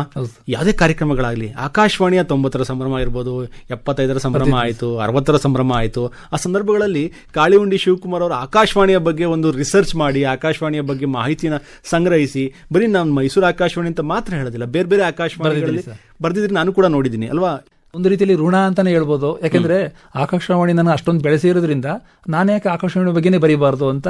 ಜೊತೆಗೆ ನಾನು ಪತ್ರ ಮಿತ್ರ ಆಗಿದ್ರೆ ಪತ್ರಿಕೆಗಳನ್ನ ಸಂಗ್ರಹ ಮಾಡೋದ್ರಿಂದ ಆದ್ರೂ ಎಲ್ಲೋ ಒಂದ್ ಕಡೆ ಅದನ್ನು ಕೂಡ ನಾನು ಎಕ್ಸಿಬಿಷನ್ ಮಾಡಿ, ಅಂದ್ರೆ ಪತ್ರಿಕೆಗಳಲ್ಲಿ ಆಕಾಶವಾಣಿ ಅದನ್ನು ಕೂಡ 90ರ ಸಂಭ್ರಮದಲ್ಲಿ ನಮ್ಮ ಆಕಾಶವಾಣಿ ಆವರಣದಲ್ಲಿ ಪ್ರದರ್ಶನ ಮಾಡಿದ್ದೆ. ಅದೊಂದು ಖುಷಿ ಆಯ್ತು. ಯಾಕಂದ್ರೆ ಅಲ್ಲಿ ನಮ್ಮ ಆಕಾಶವಾಣಿ ಬೆಳೆದು ಬಂದ ದಾರಿ, ಆಕಾಶವಾಣಿ ಜೊತೆ ಯಾವ ರಾಜ್ಯದಲ್ಲಿ ಬೇರೆ ಬೇರೆ ಆಕಾಶವಾಣಿ ಇತ್ತು, ಮೈಸೂರು ಸಂಬಂಧಪಟ್ಟಂಗೆ ಮೇನ್ ಮಾಡಿದ್ದೆ. ನನ್ನ ಮತ್ತೊಂದು ಹಾಬಿ ಅಂದ್ರೆ ಪತ್ರಿಕೆಗಳಲ್ಲಿ ಗಣಪತಿಗಳನ್ನ ಕಲೆಕ್ಟ್ ಮಾಡ್ತಾ ಇದ್ದೆ. ಹಾಗೇನೆ ಪತ್ರಿಕೆ ಮತ್ತು ದಸರಾ, ಪತ್ರಿಕೆ ಮತ್ತು ಮೈಸೂರು, ಹಾಗೇನೆ ಯೋಗ, ಹಾಗೇನೆ ಆಕಾಶವಾಣಿಯನ್ನು ಕೂಡ ಪ್ರದರ್ಶನ ಮಾಡಿದ್ದೇನೆ. ಅದರಿಂದಾಗಿ ಜೊತೆಗೆ ನಾನು ಆಕಾಶವಾಣಿ ಕುರಿತು ಲೇಖನಗಳನ್ನು ಬರೆದಿದ್ದೇನೆ. ಕೆಲವು ಕಾರ್ಯಕ್ರಮಗಳು 10 ವರ್ಷ 15 ವರ್ಷ ಅಥವಾ 5 ವರ್ಷ ಆದ್ಮೇಲೆ ಅದನ್ನು ಬರ್ದಿದ್ದೀನಿ. ಎಷ್ಟೋ ಸತಿ ಕಾರ್ಯಕ್ರಮಗಳನ್ನೆಲ್ಲ ಪೂರ್ತಿ ಬರ್ದಿದ್ದೀನಿ ಸರ್. ನಾನು ಖುಷಿ ಆಗುತ್ತೆ. ಅಂದ್ರೆ ನಿಮ್ಮ ಆಕಾಶವಾಣಿ ಮತ್ತೆ ನಿಮ್ಮ ನಂಟು ಬಹಳಷ್ಟು ವರ್ಷಗಳ ಹಿಂದಿಂದು. ಆಕಾಶವಾಣಿಗೆ ಬರುವಂತ ಹೋಗುವಂತದ್ದು, ಕಾರ್ಯಕ್ರಮ ಕೊಡುವಂತದ್ದು, ಆಕಾಶವಾಣಿಯ ಬಳಗ ಮತ್ತೆ ಸಂಬಂಧ ನಿಮ್ದು ಬಹಳ ಚೆನ್ನಾಗಿತ್ತು. ಆ ಸಂಬಂಧದಲ್ಲಿ ಕೂಡ ನಿಮಗೆ ಬಹಳಷ್ಟು ಅವಾರ್ಡ್ಗಳು ಬಂದು ಅಂತ ಕಾಣುತ್ತೆ. ಆಕಾಶವಾಣಿದ ಉತ್ತಮ ಶ್ರೋತೃ ಅಂತ ಏನೋ ಹೇಳಿ ಅಲ್ವಾ? ಅದು ಯಾವ ವರ್ಷದಲ್ಲಿ? 97ನೇ ಇಸ್ವಿಯಲ್ಲಿ ಆಗ ಉತ್ತಮ ಶ್ರೋತೃ ಅಂತ ತಿಂಗಳಿಗೊಬ್ಬರು ಆರಿಸ್ತಾ ಇದ್ರು ಸರ್. ತಿಂಗಳಿಗೊಬ್ಬರು ಆರಿಸ್ತಾ ಇದ್ರು ಸರ್. ಹೆಂಗೆ ಅದು? ಅವ್ರು ರೇಡಿಯೋ ಕೇಳುಗರನ್ನ ಭೇಟಿ ಮಾಡಿ ಅವರು ರೆಗ್ಯುಲರ್ ಆಗಿ ಪತ್ರ ಬರೀತಾರೆ. ಆಗ ಮುಖ್ಯವಾಗಿ ಪತ್ರನೇ ಜಾಸ್ತಿ ಬರಿತಾ ಇತ್ತು. ಆವಾಗ ನಾನು ಪ್ರತಿ ವಾರ 7 ರಿಂದ 8 ಪತ್ರ ಬರಿತಾ ಇದ್ದೆ. ಅದರಿಂದಾಗಿ 1997ನೇ ಇಸ್ವಿಯಲ್ಲಿ ನನ್ನನ್ನು ಉತ್ತಮ ಶ್ರೋತೃ ಅಂತ ಆರಿಸಿದ್ರು. ಅವಾಗ KS ನಿರ್ಮಲಾ ದೇವಿ ನಿರ್ದೇಶಕರಾಗಿದ್ರು. ಅವರು ಪ್ರತಿ ತಿಂಗಳು ಆಯ್ಕೆ ಮಾಡ್ತಿದ್ರ, ಸುಮಾರು ವರ್ಷ ಆಯ್ಕೆ ಮಾಡಿದ್ರು ಸರ್. ಅವು ಸುಬ್ರಹ್ಮಣ್ಯ ಅವರನ್ನೇ ಆ ಒಂದು ವಿಷಯದ ಚರ್ಚೆ ಮಾಡಿ ಆಯ್ಕೆ ಮಾಡುವುದಕ್ಕಿಂತ ಜೊತೆಗೆ ಏನಾರ ಒಂದು ಗಿಫ್ಟ್ ಕೊಡಬೇಕು ಕೇಳುಗರಿಗೆ ಅಂತ ಹೇಳಿ ಒಬ್ಬರ ಸ್ಪಾನ್ಸರ್ ನ ಹಿಡಿದು, ಸುಬ್ರಹ್ಮಣ್ಯ ಅವರು ಈಗ ನಿವೃತ್ತರಾಗಿದ್ದಾರೆ, ಅವರು ನೆನೆಸ್ಕೊಳ್ಬೇಕಾಗುತ್ತೆ. ಅವರು ನಮ್ಮ ಸಂಘದ ಬೆಳವಣಿಗೆಗೆಲ್ಲ ನಾಂದಿ ಆಡ್ತಾ ಇದ್ರು. ಅದರಿಂದಾಗಿ ಅವ್ರು ಹೇಳಿದ್ಮೇಲೆ, ಯಾರೋ ಸ್ಪಾನ್ಸರ್ ಹಿಡಿದ್ಮೇಲೆ ಆಗ ನನಗೆ ಗಡಿಯಾರ ಕೊಟ್ಟರು ಸರ್. ನನಗೆ ಇವತ್ತು ಒಂದು ಕಾರ್ಯಕ್ರಮ ಬಂತು ರೇಡಿಯೋದಲ್ಲಿ ಗಡಿಯಾರ ಬಗ್ಗೆ. ಅವಾಗ ನಮ್ಮ ಭಾರತಕ್ಕೆ ಸ್ವಾತಂತ್ರ್ಯ ಬಂದು 50 ವರ್ಷ ಆಗಿತ್ತು. 50ರ ಸಂಭ್ರಮದಲ್ಲಿ ಒಂದು ಬಾವುಟ ಕೊಟ್ಟಿದ್ರು ಒಂದು ಚಿಕ್ಕದಾಗಿ, ಜೊತೆಗೆ ಒಂದು ಸರ್ಟಿಫಿಕೇಟ್ ಕೊಟ್ಟಿದ್ರು, ಗಡಿಯಾರ ಕೊಟ್ಟಿದ್ರು. ಅದೆಲ್ಲ ಈಗಲೂ ಕೂಡ. ಆಮೇಲೆ ಐ ಲವ್ ಯು ಇಂಡಿಯಾ ಅಂತ ಒಂದು ಸ್ಲೋಗನ್ ಇತ್ತು, ಅದೆಲ್ಲ ನಮ್ಮ ಮನೇಲಿ ಇದೆ ಸರ್ ಈಗಲೂ ಕೂಡ. ಅದರಿಂದಾಗಿ ತುಂಬಾ ಚಿರಋಣಿ ಆಗಿದ್ದೀನಿ. ಈಗ ಕಾಳಿಹುಂಡಿ ಶಿವಕುಮಾರ್ ಬಹಳ ವರ್ಷಗಳಿಂದ ರೇಡಿಯೋ ಕೇಳ್ತಾ ಇದ್ರಿ, 35 ವರ್ಷಗಳ ರೇಡಿಯೋ 92 ಅಂತಾನು ಕೂಡ ಹೇಳ್ತಾ ಇದ್ರಿ. ಚಿಕ್ಕ ವಯಸ್ಸಿಂದ ರೇಡಿಯೋ ಕೇಳ್ತಿದ್ರಿ, ಅದೇ ಪ್ರೀತಿಯನ್ನ ಈಗಲೂ ಕೂಡ ಉಳಿಸ್ಕೊಂಡು ಬೆಳೆಸ್ಕೊಂಡು ಬರ್ತಾ ಜಾಸ್ತಿನೇ ಆಗಿದೆ ಸರ್, ಈಗ ಜಾಸ್ತಿ ಆಗಿದೆ. ಅಂದ್ರೆ ಈಗ ಆಗಿನ ಕಾಲದ ಕಾರ್ಯಕ್ರಮಗಳಿಗೂ ಈಗಿನ ಕಾಲದ ಕಾರ್ಯಕ್ರಮಗಳು ವ್ಯತ್ಯಾಸಗಳನ್ನ ನೋಡ್ತೀರಾ? ಆಗ ಸೌಲಭ್ಯಗಳಿರಲಿಲ್ಲ, ಮತ್ತೆ ಕಾಂಪಿಟೇಷನ್ ಇರಲೇ ಇಲ್ಲ. ಇರಲಿಲ್ಲ ಸರ್. ಆಕಾಶವಾಣಿ ಅನ್ನೊಂದು ಏಕಮ ದ್ವಿತೀಯ ಅಂತ ಹೇಳ್ಬೋದಲ್ಲ, ಖಂಡಿತ ಅದೊಂದೇ ಆಕಾಶವಾಣಿ. ಹೌದು ಸರ್. ಅದಕ್ಕೆ ಯಾವುದೇ ಕಾಂಪಿಟೇಷನ್ ಇಲ್ಲ. ಈಗ ಬಹಳಷ್ಟು ಕಾಂಪಿಟೇಷನ್ ಇದೆ, ಯಾಕೆಂದ್ರೆ ಪ್ರೈವೇಟ್ ಮಾಧ್ಯಮಗಳಾಗಿದ್ದಾವೆ, ರೇಡಿಯೋ ಮಾಧ್ಯಮಗಳು, ಟಿವಿ ಮಾಧ್ಯಮಗಳು, ಸೋಷಿಯಲ್ ಮೀಡಿಯಾಗಳು, ಬೇರೆ ಬೇರೆ ರೀತಿಯಾದಂತಹ ಆಕ್ಟಿವಿಟೀಸ್ಗಳು ತುಂಬಾ ಆಗ್ತವೆ. ಆ ಒಂದು ಭರಾಟೆಯಲ್ಲಿ ರೇಡಿಯೋ, ನಮ್ಮ ಆಕಾಶವಾಣಿ ತನ್ನ ಛಾಪನ್ನು ಇನ್ನೂ ಉಳಿಸ್ಕೊಂಡು ಬರ್ತಾ ಇದೆ ಅಂತ ನಾವು ನಂಬಿದೀವಿ. ಖಂಡಿತವಾಗ್ಲೂ ಇದೆ, ನಂಬಲೇಬೇಕು ಸರ್, ಅಲ್ವಾ? ಹೌದು ಸರ್. ಅದಕ್ಕೆ ನೀವು ಉತ್ತಮ ಉದಾಹರಣೆ. ಆಗಿನ ಕಾರ್ಯಕ್ರಮಗಳು ಈಗಿನ ಕಾರ್ಯಕ್ರಮಗಳ ಬಗ್ಗೆ ಏನ್ ಹೇಳ್ತೀರಿ ಸರ್? ನಮ್ಮ ಇದು ತಂತ್ರಜ್ಞಾನ ಎಷ್ಟೇ ಬೆಳೆದರೂ ಕೂಡ, ಅಂದ್ರೆ ವಿದ್ಯುನ್ಮಾನಗಳ ಭರಾಟೆಯ ನಡುವೆಯೂ ಕೂಡ ಈ ಒಂದು ಆಕಾಶವಾಣಿ ಕಾರ್ಯಕ್ರಮಗಳನ್ನ ಕೇಳುವುದಿದೆಯಲ್ಲ, ಅದು ಇನ್ನೂ ಹೆಚ್ಚಿದೆ. ಯಾಕೆಂದ್ರೆ ಅವಾಗೆಲ್ಲ ನೀವು ಹೇಳ್ದಂಗೆ ತಂತ್ರಜ್ಞಾನ ಬೆಳೆದಿರಲಿಲ್ಲ. ಈಗ ಆಮೇಲೆ ಸಂದರ್ಶನ ಮಾಡಬೇಕು ಅಂದ್ರೆ ಬಹಳ ಕಷ್ಟಪಡ್ತಿದ್ರು, ಆಕಾಶವಾಣಿಯವರು ಸಂದರ್ಶನ ಮಾಡಬೇಕು ಅಂದ್ರೆ ಕಷ್ಟಪಡ್ತಿದ್ರು. ಈಗ ಎಲ್ಲ ಕೈಯಲ್ಲೇ ಸಿಗ್ತಾರೆ. ಅದರಿಂದಾಗಿ ಅವ್ರನ್ನ ಒಂದು ಅತಿ ಹೆಚ್ಚು ತಂತ್ರಜ್ಞಾನ ಬೆಳೆಸಿ, ಜೊತೆಗೆ ಅವರ ಧ್ವನಿ ವಾಯ್ಸಲ್ಲೂ ಕೂಡ ವ್ಯತ್ಯಾಸ ಬರ್ತಾ ಇದೆ. ಜೊತೆಗೆ ನಮ್ಮ ಯುವಕರೆಲ್ಲ ಬಂದು, ಯಂಗ್ಸ್ಟರ್ಸ್ಗಳೆಲ್ಲ ಬಂದು ಸಂದರ್ಶನ ಶೈಲಿನೇ ಚೇಂಜ್ ಆಗಿದೆ. ಅದರಿಂದಾಗಿ ಹಳೆ ಕಾರ್ಯಕ್ರಮಗಳ ಜೊತೆಗೆ ಹಳೆತ್ತು ಹೊಸತ್ತು ಎರಡೂ ಸೇರಿ ಒಂದು ಮಧುರವಾಗಿ ಬರ್ತಾ ಇದೆ ಸರ್. ಈಗ ಆ ಕಾರ್ಯಕ್ರಮ ಅದ್ಭುತವಾಗಿ ಬರ್ತಾ ಇದೆ ಸರ್. ಎಲ್ಲ ಕಾರ್ಯಕ್ರಮಗಳು, ಯಾವ್ಯಾವ ಕಾರ್ಯಕ್ರಮಗಳನ್ನ ಕೇಳ್ತಾ ಇದ್ದೀರಿ? ನನಗೆ ಪ್ರತಿಯೊಂದು ಕಾರ್ಯಕ್ರಮ ಇಷ್ಟ. ಯಾಕಂದ್ರೆ ನಾನು ಒಂದು ಕಾರ್ಯಕ್ರಮ ಅಂತ ಸೀಮಿತ ಆಗಿಲ್ಲ ಸರ್. ಅದರಿಂದಾಗಿ ನನಗೆ ಚಿಂತನ ಆಗಿರ್ಬೋದು, ಕನ್ನಡ ಭಾರತಿ ಆಗಿರ್ಬೋದು. ಯಾಕಂದ್ರೆ ನಾನೊಬ್ಬ ಸಾಹಿತ್ಯ ಆಸಕ್ತಿ ಇರೋದ್ರಿಂದ ಚಿಂತನ, ಚರ್ಚೆಗಳು, ಭಾಷಣಗಳು ಕನ್ನಡ ಭಾರತಿಯಲ್ಲಿ ಕೇಳ್ತಾ ಇದ್ದೆ. ಹಾಗೇನೆ ಕೃಷಿ ರಂಗ ಕಾರ್ಯಕ್ರಮಗಳನ್ನು ಕೇಳ್ತಾ ಇದ್ದೆ. ಅಲ್ಲಿ ರೈತರ ಕಾರ್ಯಕ್ರಮ ಆದ್ರೂ ನಾ ಕೇಳ್ತಾ ಇದ್ದೆ. ಯಾಕಂದ್ರೆ ರೈತರ ಭಾರತ ದೇಶದ ನಾಡಿ ಆಗಿರೋದ್ರಿಂದ ರೈತರ ಕಾರ್ಯಕ್ರಮಗಳನ್ನು ಕೇಳ್ತಾ ಇದ್ದೆ. ಹಾಗೇನೆ ಕಾರ್ಮಿಕರಿಗೆ ಕಾರ್ಯಕ್ರಮ ಕೇಳ್ತಾ ಇದ್ದೆ. ಮುಖ್ಯವಾಗಿ ಯೋವಣಿ ಕಾರ್ಯಕ್ರಮ, ಅಲ್ಲಿ ಎಲ್ಲಾ ಕಾರ್ಯಕ್ರಮಗಳು ಬರ್ತಾ ಇತ್ತು. ಹಾಗೇನೆ ವಯಸ್ಕರ ಕಾರ್ಯಕ್ರಮಗಳು ಕೇಳ್ತಾ ಇದ್ದೆ. ಅಂದ್ರೆ ನನಗೆ ಈ ಸೀಮಿತ ಇಲ್ಲ. ಕೆಲವು ಕಾರ್ಯಕ್ರಮಗಳು ನಮ್ಗೆ ಹೆಸರು ಈಗ ತಕ್ಷಣದಲ್ಲಿ ಬರದೇ ಇರ್ಬೋದು, ಆದ್ರೆ ಎಲ್ಲಾ ಕಾರ್ಯಕ್ರಮಗಳನ್ನ ಕೇಳ್ಕೊಳ್ತಾ ಬಂದೆ ಸರ್. ನಾನು ಈ ಕಾರ್ಯಕ್ರಮ ಅಂತ ಸೀಮಿತ ಆಗಿಲ್ಲ. ಆದ್ರಿಂದನೇ ನಾನು ಏನೋ ಹೆಸರು ಬಂದಿದೆ ಅಂತ ಅನ್ಸುತ್ತೆ. ಆಗ ಜೊತೆಗೆ ನಿಮ್ಮ ನೇರ ಫೋನಿಂಗ್ ಕಾರ್ಯಕ್ರಮಕ್ಕೂ ಭಾಗವಹಿಸ್ತೀನಿ. ಆರೋಗ್ಯ ಆಗುತ್ತಾ ಅದು ಕಾರ್ಯಕ್ರಮ ಭಾಗವಹಿಸ್ತೀನಿ. ಸಮಸ್ಯೆಗಳಿದ್ರೆ ಅದನ್ನು ಭಾಗವಹಿಸ್ತಾ ಇರ್ತೀನಿ. ಅದರಿಂದಾಗಿ ಒಂದು ಕೊಡುಕೊಳ್ಳುವಿಕೆ, ಆಕಾಶವಾಣಿ ಮತ್ತು ನನ್ನ ನಡುವೆ ಕೊಡುಕೊಳ್ಳುವಿಕೆ ಇದ್ರಿಂದ ಎಲ್ಲಾ ಕಾರ್ಯಕ್ರಮಗಳು, ಅಂದ್ರೆ ನೀವು ಆಕಾಶವಾಣಿಯಲ್ಲಿ ಎಲ್ಲಾ ಕಾರ್ಯಕ್ರಮಗಳನ್ನು ಪ್ರಸಾರ ಮಾಡ್ತೀರಿ. ನಿಮ್ದು ಕಾರ್ಯಕ್ರಮ ನಿಯಮಿತ ಪ್ರಸಾರ ಆಗ್ತಾ ಇರುತ್ತೆ. ನಾವು ಅದರ ಸದುಪಯೋಗ ಪಡ್ಕೊಳ್ಬೇಕಾಗುತ್ತೆ. ಅದರಿಂದಾಗಿ ಇಲ್ಲ ಅಂದ್ರೆ ಅದು ಅಲೆಯಲ್ಲಿ ತೇಲಿ ಹೊರಟೋಗುತ್ತೆ ಆಕಾಶವಾಣಿ ಧ್ವನಿಗಳು. ಅದರಿಂದಾಗಿ ನಾವು ಮತ್ತೆ ಮತ್ತೆ ಆಕಾಶವಾಣಿ ಕಾರ್ಯಕ್ರಮಗಳನ್ನ ಕೇಳೋದ್ರಿಂದ ಅದು ಒಂದು ಎಲ್ಲೋ ಒಂದ್ ಕಡೆ ನಮ್ಮನ್ನ ಈ ಮಟ್ಟಕ್ಕೆ ತರುತ್ತೆ.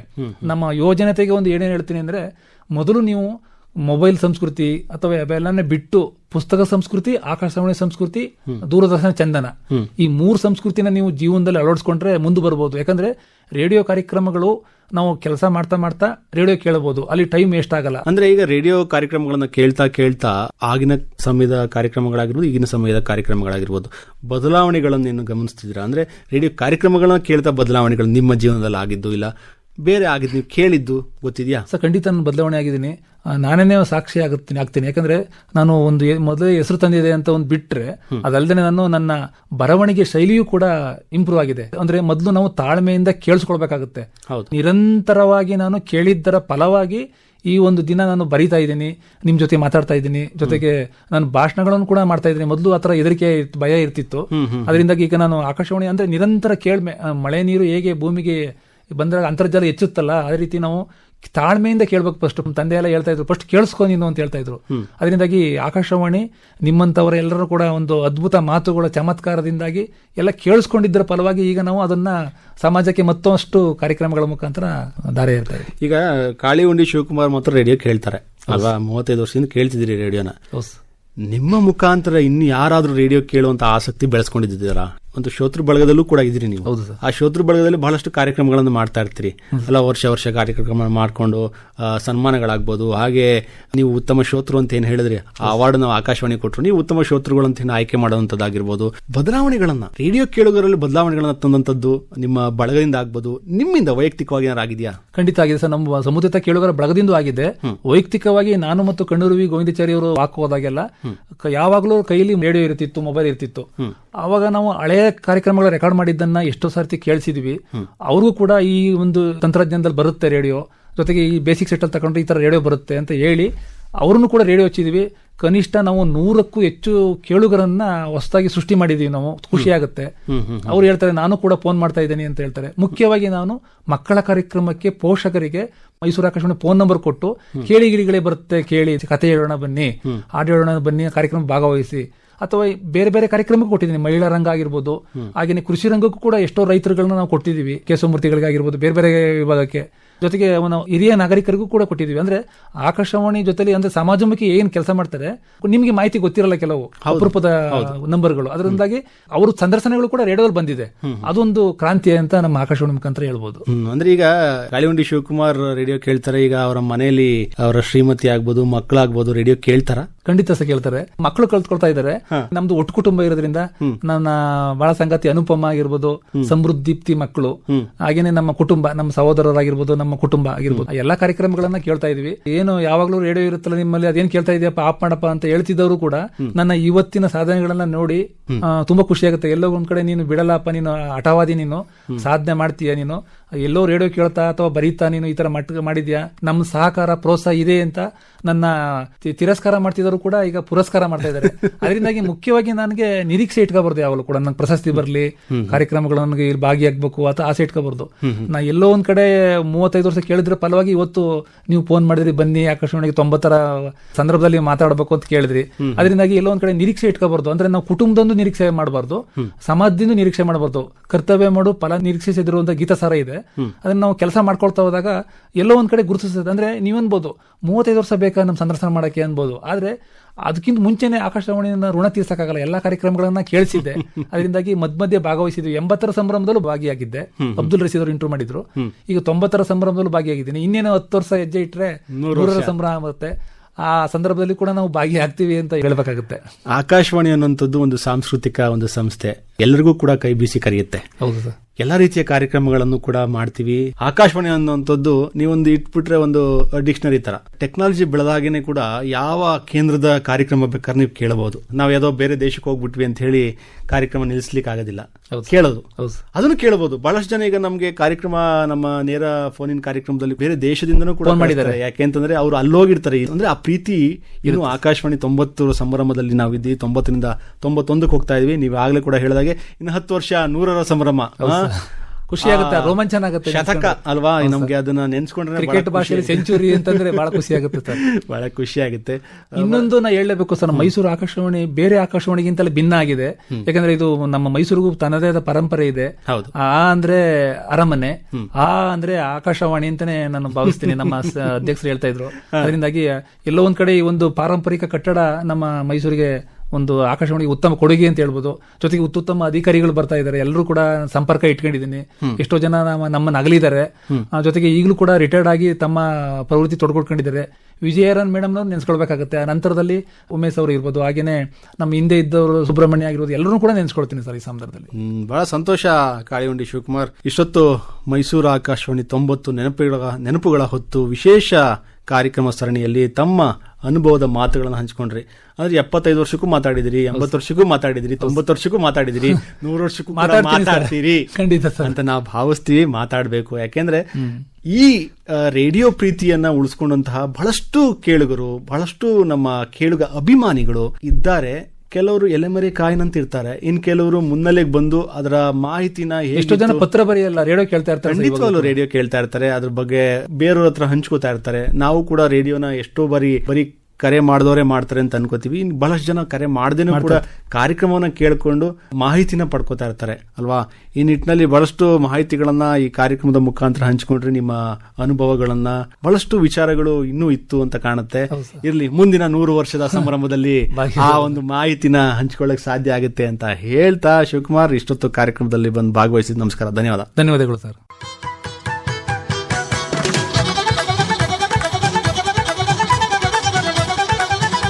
ಮೈಸೂರು ಆಕಾಶವಾಣಿಯ ಕೇಳುಗರಾದ ಕಾಳಿಹುಂಡಿ ಶಿವಕುಮಾರ್ ಅವರೊಂದಿಗೆ ಸಂದರ್ಶನ ಕೇಳಿದಿರಿ.